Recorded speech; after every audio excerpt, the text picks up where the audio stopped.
From humanity's earliest days, the ocean has called to us with mystery and promise. Land offers safety and stability, but it was the vast, unpredictable seas that tempted explorers and conquerors to chase distant horizons and claim the unknown. Its dangers only made it more alluring, forever tying human ambition to the open water. For centuries, a nation's power was often measured by its navy, from Athens ruling the Aegean Sea to Rome securing the Mediterranean with relentless ramming attacks. Naval supremacy was the cornerstone of both empire and defense. Control of the seas meant control of trade, resources, and influence, the holy trinity that allowed civilizations to project their power far beyond their borders. Time and again, empires rose and fell based on their mastery of the waves, yet people still tend to underestimate how vital sea power was, often as important, if not more, than the land beneath their feet.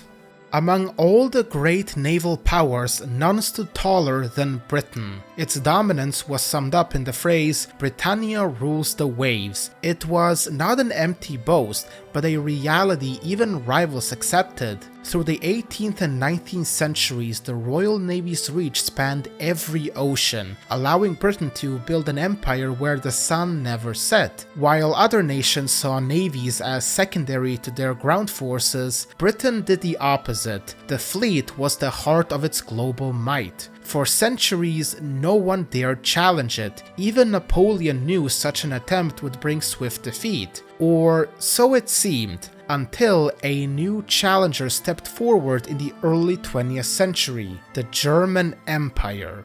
As many of you know, between 1890 and 1914, Great Britain and Germany locked themselves in a high-stakes naval arms race, each determined to dominate the seas. Unlike previous challengers, Germany's rapid naval buildup genuinely unsettled the British. They knew Germany possessed the resources, industry, and manpower to create a fleet that could rival, or perhaps even surpass, the Royal Navy. In the end, Britain retained its naval supremacy, but the fact that they were truly shaken by Germany's rise says a great deal about the scale and ambition of what Berlin was attempting.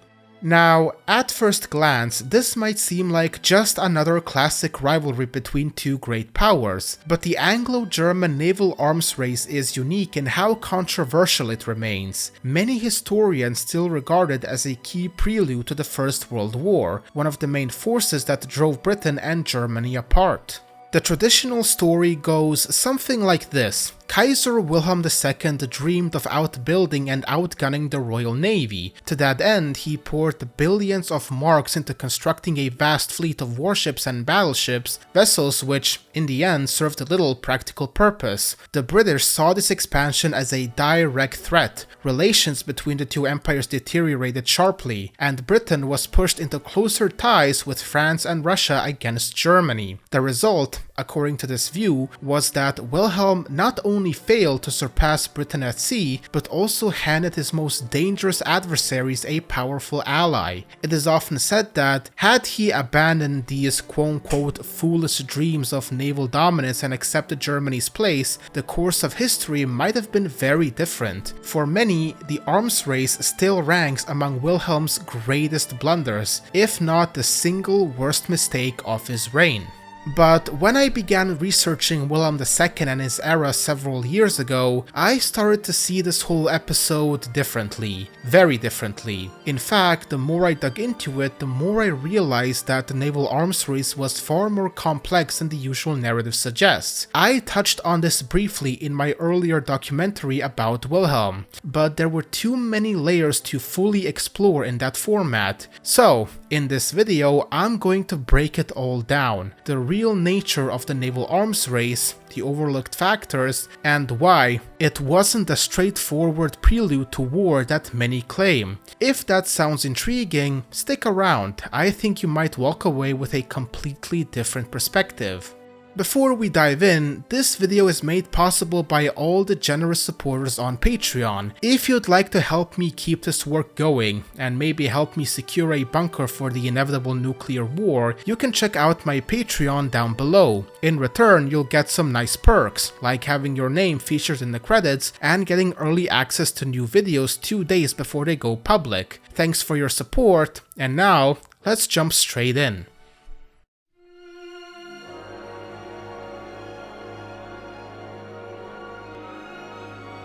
Wilhelm II's fascination with naval affairs began in childhood and grew into one of his lifelong passions. As a teenager, he devoured books on naval history and technical journals, even sketching a few ship designs of his own. A major influence was the work of American naval officer and historian Alfred Thayer Mahan, who argued that the age of dominant land armies was fading. With globalization on the rise, Mahan believed true global power would be determined by great fleets of heavy ships and battle cruisers. Within 6 months of ascending the German throne, Wilhelm moved swiftly to reshape the navy. He overhauled its administrative structure, unified its chain of command, and began pressing parliament to invest heavily in shipbuilding. He was also the first German emperor to appoint himself an admiral, and he clearly preferred the company of naval officers over that of infantry commanders or generals. So, what exactly was his plan here? Was the Kaiser preparing for an eventual clash with Britain? Surprisingly, no. The idea of Germany defeating Britain at sea was never realistic in his mind. He knew that even with Germany's industrial might, matching Britain's naval supremacy was impossible. Instead, his vision revolved around 3 main goals, with the first, and arguably the most important, being trade and economic power. This priority was closely tied to the broader German policy of Weltpolitik, or world politics, which aimed to transform the German Empire from a regional power into a truly global one. Economic expansion was at the heart of this vision. By the late 19th century, Germany had become a titan of industry, and Wilhelm believed it was time to fully integrate into the global economy, competing head-to-head with the other great powers. This shift in economic policy required more than just factories and production. It demanded a merchant fleet capable of carrying German goods across the world, and a navy strong enough to protect those trade routes. The Kaiser himself made this connection clear in the famous Daily Telegraph interview. Quote, "Germany is a young and growing empire. She has a worldwide commerce which is rapidly expanding, and to which the legitimate ambition of patriotic Germans refuses to assign any bounds. Germany must have a powerful fleet to protect that commerce and her manifold interests in even the most distant seas. She expects those interests to go on growing, and she must be able to champion them manfully in any quarter of the globe." The German liberal politician Friedrich Naumann expressed a similar view, stressing that a great industrial power required a great fleet. Quote, "Whoever wants the new industrial Germany must want the fleet. In this respect, our Kaiser is completely modern and makes himself the leader of an unavoidable vital demand of the entire nation." Wilhelm's interest extended beyond military vessels to include ships for exports and civilian use. In fact, much of the funding from the first naval budgets he pushed through parliament went toward expanding passenger shipping. As German historian Wolfgang König observed, quote, "The Kaiser's main interest was in passenger shipping. This sector developed particularly dynamically, and the largest ships ever were built here. During Wilhelm II's reign, the size of the largest passenger ships grew from about 10,000 to 50,000 tons. The 2 major German shipping companies, Norddeutsche Lloyd in Bremen and die Hapag in Hamburg, were among the largest shipping companies in the world. These efforts bore remarkable results. A growing fleet eased the concerns of German industrialists, encouraging them to expand their markets. Between 1890 and 1913, German exports nearly tripled. By 1913, Britain's share of world trade stood at 30.2%, while Germany's reached 26.6%. Some sources suggest the gap was even smaller, with Germany achieving 95% of Britain's global trade export value. The effect was a self-reinforcing cycle. More exports generated greater profits and higher demand, which drove further industrial growth, which in turn fueled more exports. Without Wilhelm's naval expansion, it is unlikely Germany would have achieved such figures, coming close to surpassing the United Kingdom itself. As the Kaiser understood, a strong economy and a global trade network require a fleet capable of defending them and ensuring the flow of commerce.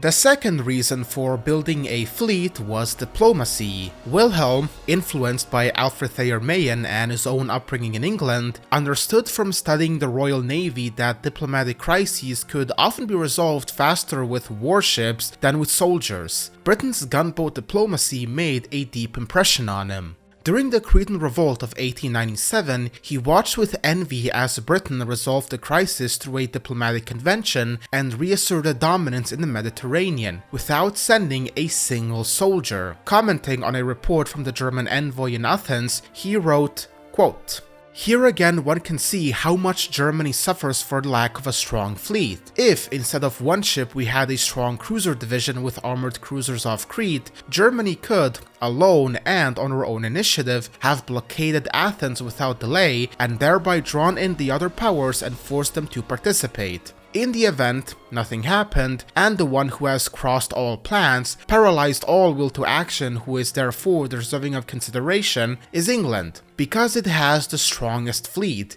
In this context, our 100,000 grenadiers are of no use whatsoever." Later that same year, he put this idea into practice. In November 1897, after 2 German Catholic priests were murdered near the Chinese port of Kiachao, Wilhelm sent a cruiser squadron to blockade the port. The Qing government quickly yielded, granting Germany a 99-year lease, much like Britain's arrangement with Hong Kong. No German soldiers were lost, and Wilhelm's belief in the diplomatic power of a strong fleet was reinforced. Even some in Britain acknowledged this logic. Famous naval architect Sir Edward Reed remarked, quote, "His motive in striving for sea power is quite simply this, that the German Empire has too many great and distantly located interests to enable it to retain its leading position without a reasonable expansion of its maritime forces. For the protection of its rapidly expanding commerce beyond the seas, the Empire requires a strong navy."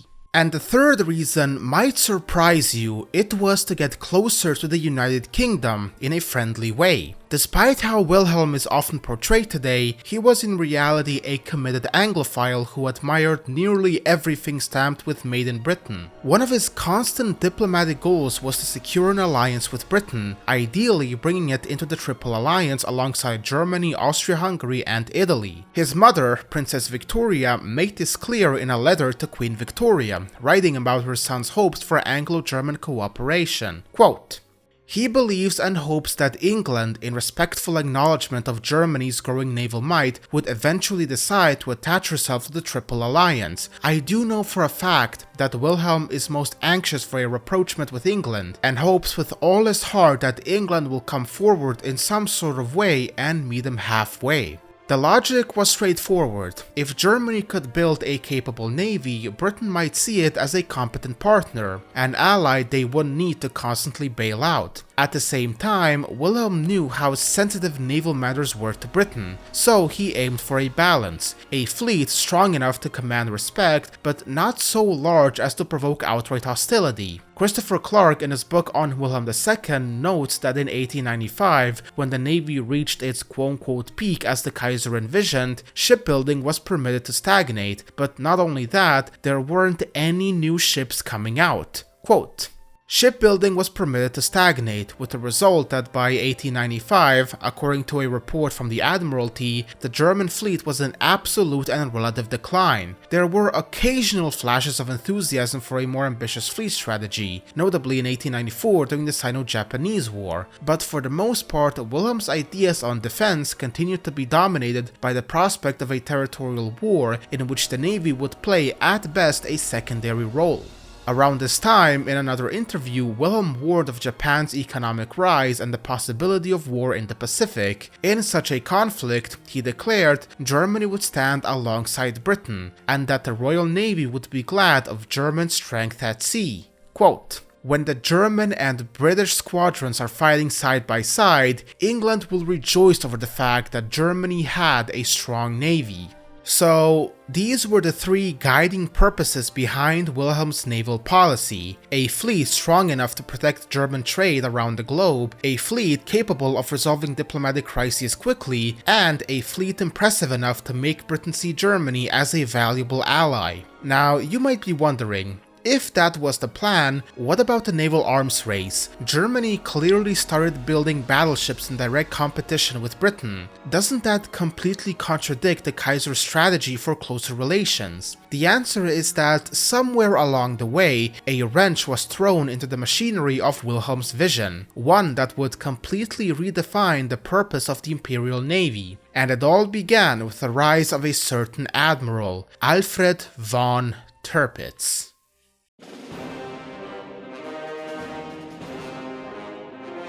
Not everything in the Imperial Naval Office was smooth sailing, with Wilhelm driving the expansion like Hannibal leading his troops over the Alps. Factionalism ran deep over the future direction of the fleet, but two camps dominated the debate. On one side stood supporters of the cruiser plan, led by Wilhelm himself and his naval office secretary Friedrich von Hollmann. They favored fast modern cruisers and a moderate naval budget. On the other side were the advocates of the battleship plan, Admirals Gustav von Bibran and Alfred von Tirpitz, who pushed for heavy battleships with maximum firepower, and for ramping up shipbuilding as quickly as possible. The man at the center of our focus, Tirpitz, would soon replace Hollmann as Naval Office Secretary.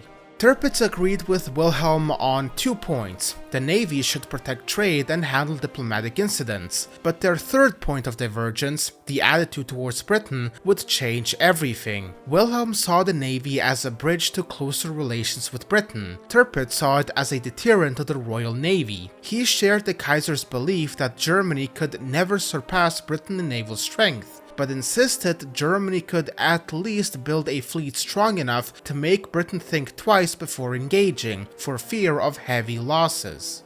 In Tirpitz's view, a clash with Britain was inevitable. The two nations' interests were simply irreconcilable. Wherever Germany advanced, it would tread on British interests. The only question was when conflict would come, and how quickly Germany could prepare for it. As Christopher Clark explains, quote, "A distinction must be made between Wilhelm's mercurial and ambivalent attitude to the country of his British relatives and the unbending hostility of Tirpitz, which, as Peter Vincent has shown, was linked with the Admiral's social Darwinist conviction that German demographic and economic expansion would inevitably lead to conflict with the world's foremost imperial power. Even within the senior ranks of the German Navy, this consistency and narrowness of focus made Tirpitz an unusual figure. He was a determinist of the most pessimistic and dogmatic stripe. The question for him was not whether, but when the confrontation would come, and how swiftly the German Navy could be prepared for it. Tirpitz's moment came in June 1897 when Wilhelm's Naval Office Secretary and fellow cruiser plan supporter Friedrich von Hollmann resigned after his naval estimates were torn apart by the Reichstag Budget Committee and undermined by the growing influence of the battleship faction. With no suitable successor who shared his vision, Wilhelm reluctantly, and under pressure, appointed Alfred von Tirpitz as the new Secretary of the Naval Office. From the moment he took the post, Tirpitz moved quickly, launching a massive propaganda campaign to convince both the German public and parliament to expand the naval budget and begin large-scale battleship construction. The relationship between Tirpitz and the Kaiser was complicated, to say the least. Wilhelm disliked the fact that Tirpitz was effectively taking over what had originally been his naval policy. Tirpitz, while respecting the Kaiser, believed his Anglophilia blinded him to Germany's true position, no longer a regional power, but a global one. For years, Wilhelm had implemented his vision through Hollmann, who shared his priorities. With Hollmann gone, he had effectively lost control over naval affairs. From then on, Wilhelm's role became more reactive rather than directive, and Tirpitz began to see him as a potential obstacle, especially after the Kaiser tried to alter his construction program. As Christopher Clark notes, quote, Wilhelm had wanted fast modern cruisers, Tirpitz wanted heavy battleships with maximum firepower. In this sense, the switch to big ships involved a departure for the Kaiser. Not the least of Tirpitz's achievements was his success in warding off Wilhelm's later attempts to modify the construction program Tirpitz had put in place. As Wolfgang has observed, the new naval policy had to be protected not only against the threat of parliamentary intervention, but also against interventions from His Majesty. It was only after Tirpitz assumed control and began planning long-term expansion that Britain truly began to pay attention to the German Navy. Before 1897, complaints from London had been limited, but now the naval arms race began in earnest. Despite Wilhelm's attempts to push back where he could, it was not enough. The Kaiser's vision had effectively become Tirpitz's vision. Even Tirpitz himself noted in his diary that Wilhelm was clearly frustrated at no longer being seen as the one steering the course. Quote, "His Majesty is upset by the fact that he is not yet doing the thing on his own and doesn't appear, especially in the eyes of the better informed naval circles, to be the one in control. That is the sad and depressing thing about this talented monarch, that he esteems the appearance above the essence." At this point, I could simply end the story and video here, leaving Tirpitz as the convenient scapegoat while recasting Wilhelm's naval ambitions in a more favorable light. But that'll be too easy and not entirely satisfying. Instead, in this final section, I want to address the central what-if question so many have asked. If Germany had never attempted to build a fleet in the first place, would the relations with Great Britain have remained intact?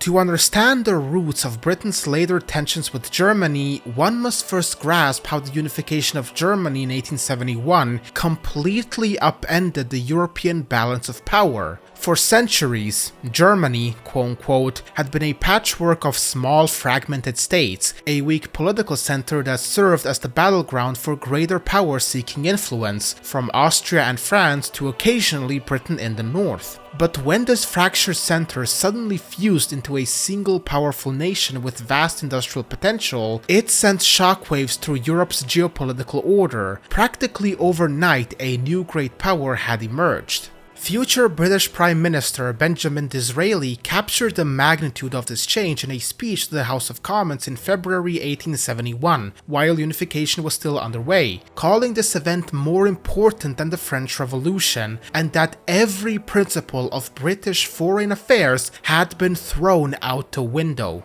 Quote, "The war represents the German Revolution, a greater political event than the French Revolution. I don't say a greater or as great a social event. What its social consequences may be are in the future. Not a single principle in the management of our foreign affairs, accepted by all statesmen for guidance up to 6 months ago, any longer exists. There is not a diplomatic tradition that has not been swept away. You have a new world. New influences at work, new and unknown dangers and objects with which to cope. The balance of power has been utterly destroyed, and the country that suffers most and feels the effect of this great change most is England." Britain's anxiety was rooted in a long-standing foreign policy tradition, always opposed the strongest power on the European continent. For much of modern history, that role had been played by France, whether under Louis XIV or Napoleon Bonaparte, when it stood at the pinnacle of European influence. But after the Franco-Prussian War, France was abruptly dethroned. Germany now held the top position, and Britain's quote-unquote rules of the game had to change. This was why Disraeli claimed that German unification had swept away every diplomatic tradition Britain had relied upon for generations. From the very beginning, Britain viewed the new German state as a danger to its national and even global interests, but this wasn't yet a death sentence for Anglo-German relations. Remember how I mentioned earlier that German trade volume was now nearly matching Britain's worldwide? Now the full picture starts to come into focus. The British were deeply concerned by Germany's rapid industrialization and expanding trade network, growth that was made possible, in large part, by Wilhelm's naval expansion. For the first time in decades, Britain faced a serious commercial rival, and what a rival it was. Robert J. Thompson, an American diplomat and consul who served in both Germany and England, captured this sentiment perfectly in an interview with the Houston Chronicle. He argued that the German trade, not military rivalry, was the true root of British resentment, and that it could one day spark war. Quote, Germany is today the most efficient nation, economically, on the globe. Today, Germany is second only to England as an exporter of manufactured goods, the United States ranking third. Within 5 years, Germany will pass Great Britain in this respect and lead the nations of the world. The German policy is one of peaceful development of domestic and foreign trade. Germany does not seek offense, nor seek occasion to give offense. When the day comes that Germany passes Great Britain in the exportation of manufactured products, British resentment will perhaps precipitate an armed conflict between these two great nations. The only factor which, in my opinion, may prevent it is the rapidly increasing socialistic sentiment of both peoples. And nothing illustrates Thompson's point better than the candid words of former British Prime Minister Arthur Balfour. In 1907, while attending the Second Hague Conference, Balfour spoke with Henry White, the American ambassador to France. Unaware that his words would be recorded, overheard by White's daughter and later published in White's memoir, 30 Years of American Diplomacy, Balfour made his views on Germany perfectly clear. This is how it went. We are probably fools not to find a reason for declaring war on Germany before she builds too many ships and takes away our trade. You are a very high-minded man in private life. How can you possibly contemplate anything so politically immoral as provoking a war against a harmless nation which has as good a right to a navy as you have? If you wish to compete with German trade, work harder. That would mean lowering our standard of living. Perhaps it would be simpler for us to have a war. I am shocked that you of all men should enunciate such principles. Is it a question of right or wrong? Maybe it is just a question of keeping our supremacy. You really can't get a better piece of evidence than something said off the record straight from the horse's mouth, huh?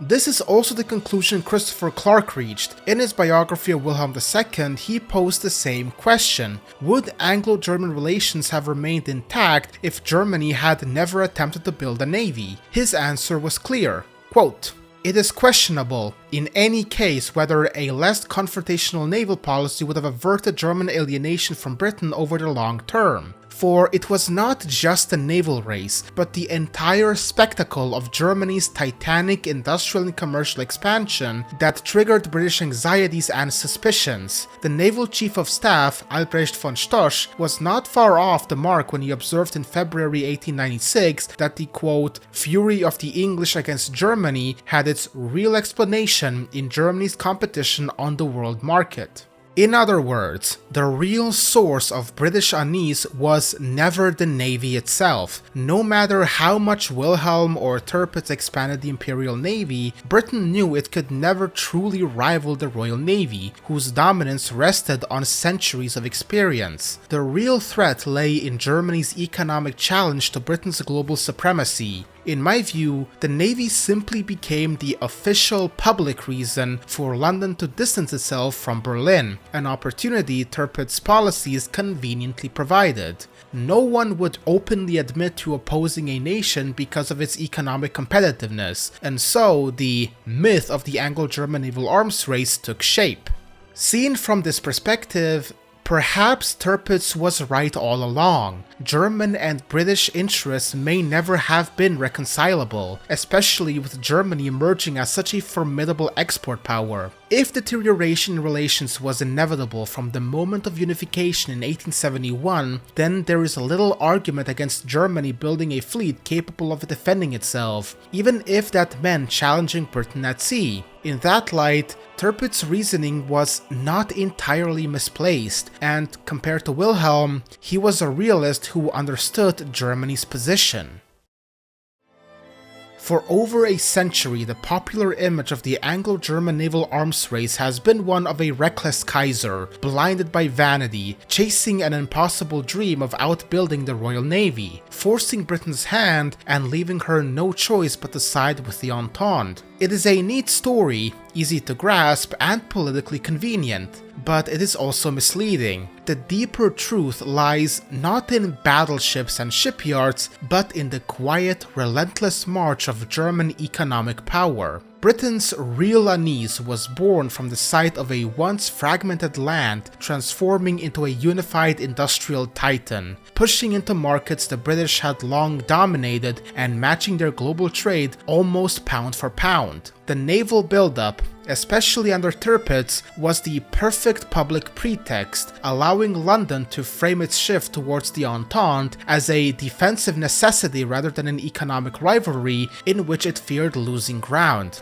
By focusing the narrative on steel hulls and gunnery, the real cause, Britain's determination to safeguard its economic primacy, was obscured, and the world was left with a story that painted German ambition as delusional and British policy as inevitable. In truth, the seeds of tension were sown long before Tirpitz laid down his first battleship. To be clear, none of this is meant to paint Britain as some kind of villain in the story, nor to suggest that London acted in bad faith. They behaved exactly as any great power would, protecting their position, their influence, and their global economic interests. There is nothing inherently wrong with that. It is simply the reality of geopolitics. The point here is not to vilify Britain, but to challenge the one-sided framing that has endured for over a century. The naval arms race should not be reduced to a morality tale in which Germany plays the role of an arrogant provocateur whose reckless ambitions forced Britain's hand. Germany's decision to build up a navy was no more illegitimate than Britain's decision to guard its naval dominance. Both nations acted according to their perceived needs and strategic calculations. If anything, understanding this shared logic makes the naval arms race less about assigning blame and more about recognizing it as the natural outcome of two industrial powers whose interests, economic, strategic, and global, were bound to collide. I would like to end this video with one final quote from the famous British novelist H.G. Wells. Quote, "We in Britain are intensely jealous of Germany, not only because the Germans outnumber us and have a much larger and more diversified country than ours and lie in the very heart and body of Europe, but because they have had the energy and humility to develop a splendid system of national education, to toil at science and art and literature, to develop social organization, to master and better our methods of business and industry, and to clamber above us in the scale of civilization. This has humiliated and irritated rather than chastened us." Thanks to all the glorious people on Patreon who are supporting me in these endeavors. Special thanks to Mudkips Our Life and SOAV for their extremely generous and high pledges. That really helps me out a lot. Anyway, bye bye!